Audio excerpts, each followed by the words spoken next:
Law street Bharat, राष्ट्र के हित में।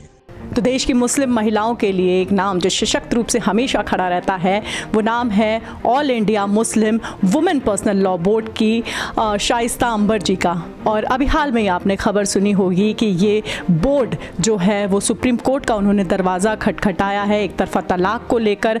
पहले भी मैम ने कई तरीके की इस तरीके की उनकी तरफ से काम जो है वो देश में सामने आते रहा है, चाहे वो मॉडल निकाहनामा से लेकर देश में जो मुस्लिम महिलाओं को समान रूप से कानूनी हक दिलाने की बात हो। तो आज हमारे साथ लॉ स्ट्रीट में खुद all India Muslim women personal law board की प्रेसिडेंट शाइस्ता अंबर जी जुड़ी हैं। मैम, लॉ स्ट्रीट जर्नल में आपका स्वागत है। शाइस्ता मैम, पहला सवाल तो यही कि अब सुप्रीम कोर्ट आप लोग पहुँचे एक तरफा तलाक को लेकर, क्या मांगे हैं कोर्ट से? पहले तो मैं लॉ स्ट्रीट की तरफ से आपको और सारी टीम को मैं सलाम करती हूँ और धन्यवाद देती हूँ कि आपने मेरी आवाज़ को वहाँ तक पहुँचा रहे हैं जहाँ तक हम पहुँच नहीं पाएंगे।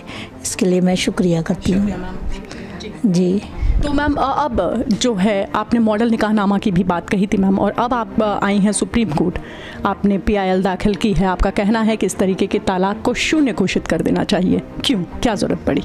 देखिए, आपको याद होगा हमारे मीडिया साथी ने हमेशा हमारा करीब 2000 से साथ दे रहे हैं, और 2005 में जब हम 2000 से मैं लड़ रही हूँ, समाज के सभी धर्म व समुदाय की महिलाओं के लिए लड़ रही हूँ, चाहे वो रेप विक्टिम हों, चाहे वो घरेलू हिंसा के शिकार हों, वो किसी भी रिलीजियस की हों, किसी भी कम्युनिटी की हों। हमने सड़कों पे आंदोलन किया है। लेकिन जब हमारे आप ही जैसी एक जर्नलिस्ट ने मुझसे कहा कि शाइस्ता जी, आपके समाज में तलाक और हलाला और निकाह और बहु विवाह जैसा जो मामला है वो क्यों नहीं उठाती हैं, तब मुझे लगा कि हाँ, ये एक बड़ा मुद्दा है, इस पर लड़ना हुआ। तो हमने बहुत कोशिश किया लोगों से जो बात करने की, तो लोग डरते थे, कहते थे मैं पर्सनल लॉ बोर्ड के मौलानों के ख़िलाफ़ नहीं खड़े हो पाएंगे, और ना ही औरतें तैयार हो रही थी, क्योंकि उनको लग रहा था कि जो हमें फतवा मिल गया वही है, तो वो फतवे को अल्लाह का ही फतवा मान लेते थे और उसको पढ़ते भी नहीं थे कि वो कुरान शरीफ के अगेंस्ट जा रहा है कि सही जा रहा है।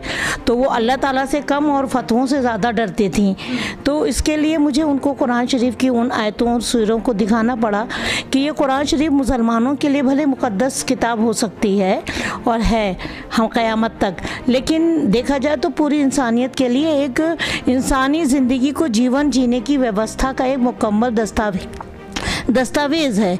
तो इसके लिए हमने 2005 में all India Muslim women personal law board का गठन किया। कुछ उदारवादी और पढ़ी लिखी और समझदार जो न्याय को जानती थी, शरीयत को जानती थी, उनके साथ मिल कर के बनाया।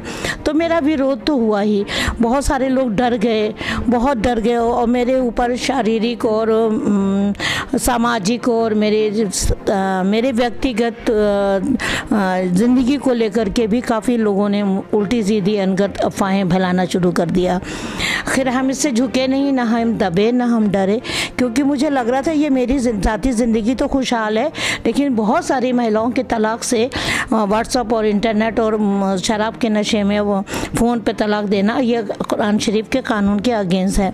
हमने 2017 में पिटीशन दायर किया और आदरणीय सर्वोच्च न्यायालय ने 2017 में हमको हमारी ऐतिहासिक जीत हमको मिली। फिर उसके बाद सुप्रीम कोर्ट ने कहा कि इस पे कानून बनना चाहिए।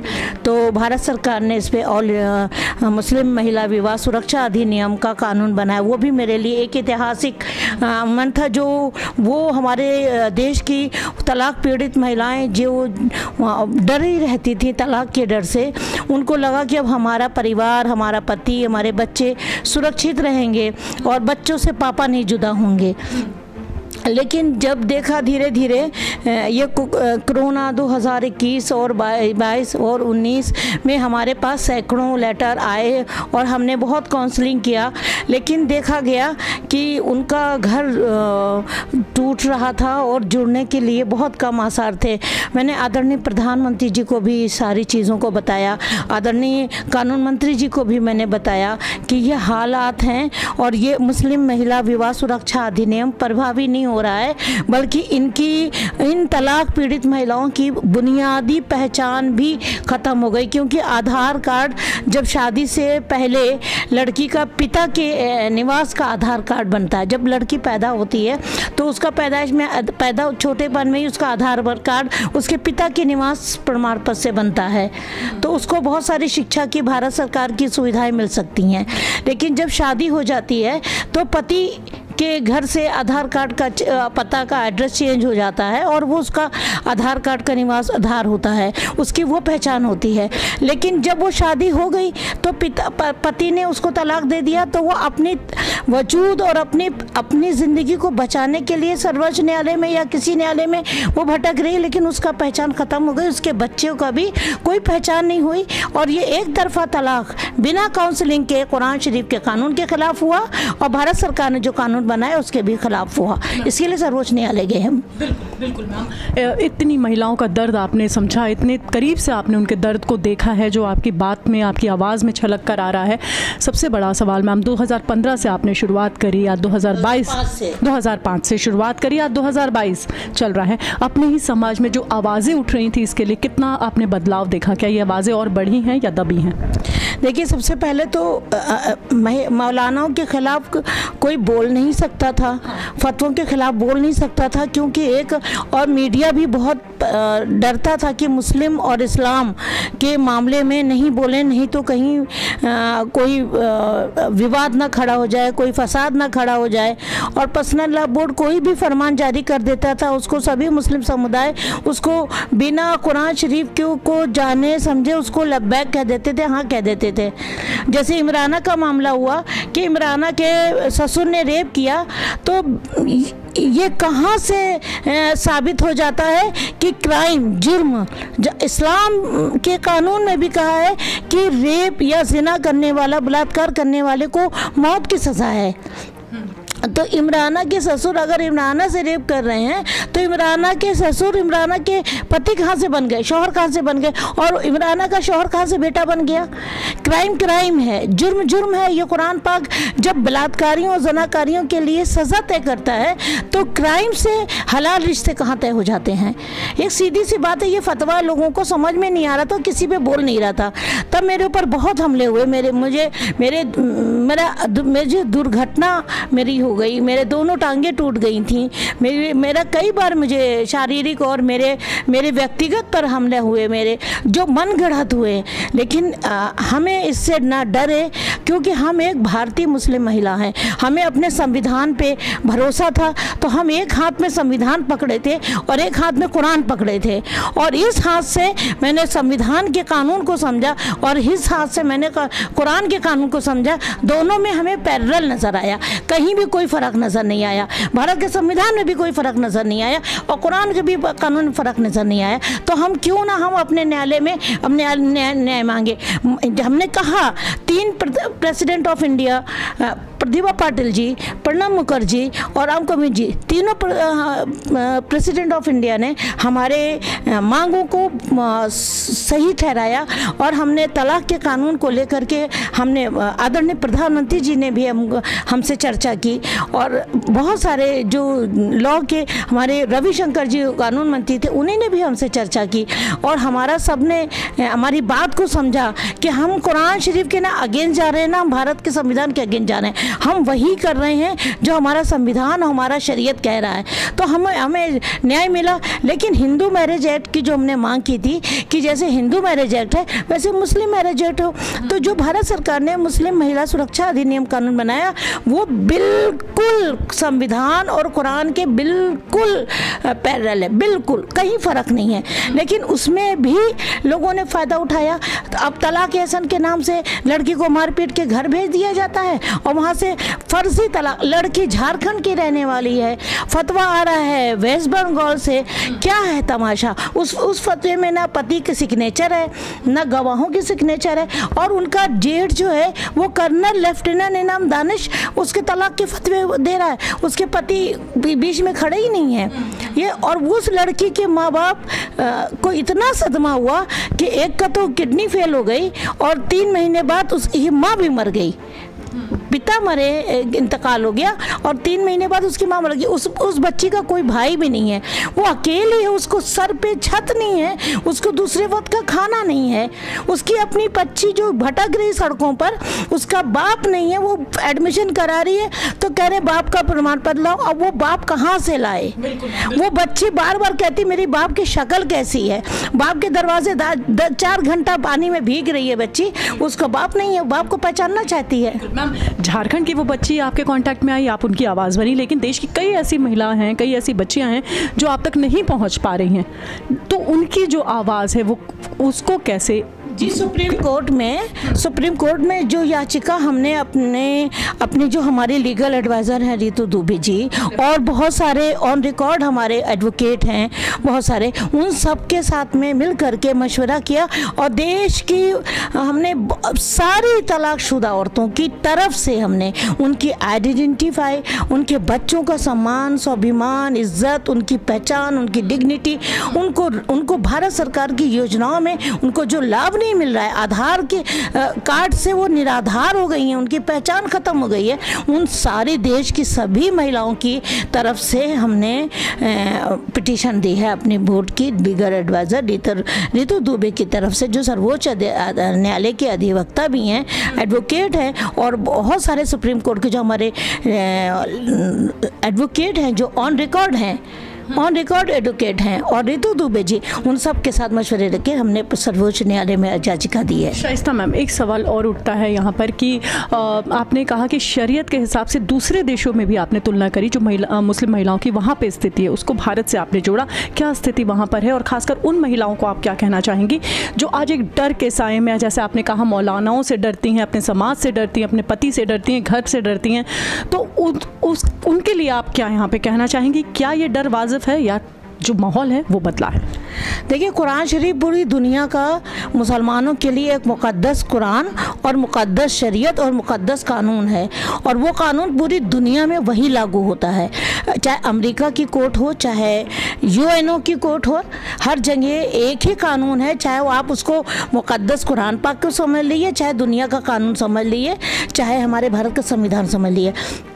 मैं अभी 4 महीना बाहर रह कर आई हूँ, विदेशी में रह कर आई हूँ, और विदेशों में बहुत सारे लोगों से मेरा संपर्क हुआ, उन लोगों ने बहुत सारी स्थिति, मेरी मुसलमान औरतों की स्थिति सुनी, पूछी और जानकारी ली कि वहाँ तो मुसलमानों की दशा ख़राब है। हमने कहा ऐसा नहीं है, अब औरतें जागरूक हो रही हैं अपने कानून के लिए, और जहाँ अमेरिका का कानून हो, चाहे ईरान का हो, चाहे सऊदी अरब का हो, चाहे दुनिया के किसी भी कोने का कानून हो, वहाँ पे औरतें या मर्द यानी शौहर और बीवी को अगर तलाक लेना है, जो कुरान शरीफ भी कहता है और भारत का संविधान भी कहता है, अगर आपको जुदा होना है तो आप एक नोटिस दीजिए कि हम जुदा होना चाहते हैं, तो वो लोग पहले काउंसलिंग करेंगे। आप वजह बताइए, वाजिब वजह बताइए कि आप क्यों जुदा हो रहे हैं, और अगर जुदा हो रहे हैं तो उनकी काउंसलिंग होनी चाहिए।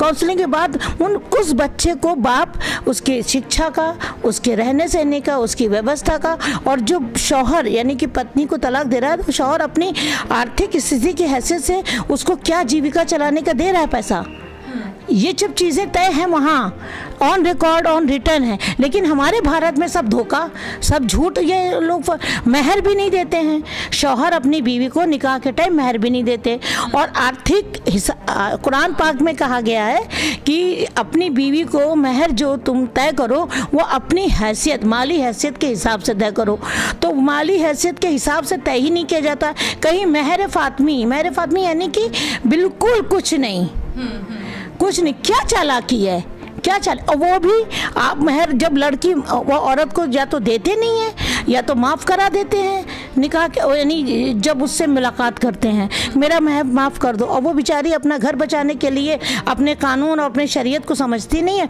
वो अपने शौहर अपनी घर गृहस्थी को बचाने के लिए महर माफ़ कर देती है, जबकि महर माफ़ नहीं है, महर फ़र्ज़ है देना। और मैं आर्थिक स्थिति के हिसाब से, यानी कि हम कहते हैं कि बाहर जो कानून बने, बाहर जो कानून है ईरान में, पाकिस्तान में, कहीं भी होंगे कानून, पाकिस्तान में भी है, ईरान में भी, अमेरिका में भी है, शौहर की माली हैसियत के हिसाब से कई गुना ज़्यादा रखा जाता है। हाँ, इकोनॉमिकल सिक्योरिटी उसको मिलती है, ताकि अगर वो दोनों जुदा हो जाए तो कम से कम अपनी जीविका चलाने के लिए ससम्मान वो रह सके, उसको छत मिल जाए, उसको 2 वक्त का रोटी मिल जाए। लेकिन यहाँ तो धक्के दे के, झूठ बोल के, धोखा दे करके ना महर की रकम दी जाती है, ना इद्दत की रकम दी जाती है, बच्चा भी छोड़ दिया जाता है, बच्चा भी भटक रहा है। हाँ, ये ऐसी तरह सबका है। झारखंड जो अभी हम पिटीशन दिया है, तो हम महाराष्ट्र, बॉम्बे से हमारी बहनें आई थी, झारखंड से बहनें आई थी, दिल्ली से थी, हाँ, और वो लखनऊ से आई थी, उत्तर प्रदेश से आई थी। तो मैं ये सारी औरतें, जो हमारी 7 औरतें हैं, ये 7 करोड़ 7 लाख जो तलाक पीड़ित औरतें हैं, उन सब की हम मिसाल लेकर के हम सुप्रीम कोर्ट में गए और हमने प्रेयर की कि इन औरतों को ससम्मान, इनको जीने का, भारत सरकार की लाभकारी योजनाओं से आधार में उनको उनकी पहचान होनी चाहिए। वो लोन लेने जा रही हैं तो आधार मांगा जा रहा है, आधार कहीं नहीं है उनका, पति ने धक्का दे दिया, पिता डेथ हो गई, किराए के मकान है, वो किराएदार रख नहीं रहा है, तो कहाँ जाए वो? बिना आधार कार्ड के भारत सरकार की कोई योजना नहीं मिलेगी, ना गैस मिलेगी, ना राशन मिलेगा, ना लोन मिलेगा, ना शिक्षा मिलेगी, ना ही कोई सुविधा मिलेगी, ना इलाज होगा। तो जब आधार कार्ड ही आधार खत्म हो गया तो इनकी अपनी बच्चे की और उनकी कोई पहचान नहीं रह गई। ये सबसे बड़ा मुद्दा मेरा यही है कि इन औरतों को बच्चों की मूल पहचान, चाहे चुनाव आयोग की तरफ से हो, चाहे आधार कार्ड हो, सब पहचान इनकी ख़त्म हो गई है। भारत सरकार और सर्वोच्च न्यायालय इन औरतों को जो समाज में है, इनको सम्मान मिले। ये भारत सरकार की, ये हमारे देश के नागरिक हैं। बिल्कुल। इनका क्या कसूर है? बेगुनाह मासूम बच्चे जिनको स्कूल जाना चाहिए, वो न्यायालय की चक्कर काट रहे हैं माँ की उंगली पकड़ के। आज बाप की उंगली पकड़ करके उनको स्कूल जाना चाहिए, अपने उज्ज्वल भविष्य को, अपने देश की तरक्की में, अपने समाज की तरक्की में लगाना चाहिए। ये अन्याय देश में भारत सरकार में नहीं होना चाहिए और सर्वोच्च न्यायालय से हमने बहुत बहुत प्रार्थना की है। देश का एक हिस्सा अगर खुशहाल नहीं है तो देश तरक्की नहीं कर पाएगा, देश खुशहाल नहीं होगा।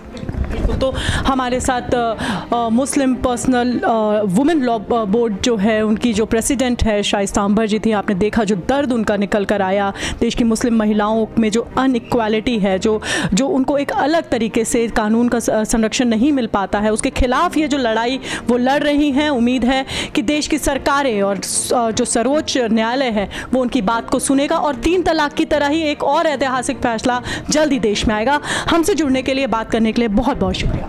मैं आपको भी बहुत शुक्रिया अदा करती हूँ और देश की उन सभी तलाक पीड़ित बच्चियों से कहूँगी, कभी आप अपने हक और अपनी पहचान के लिए कोई गलत समझौता ना करिए। आप आइए, अपने हक के लिए लड़िए, सम्मानपूर्वक लड़िए।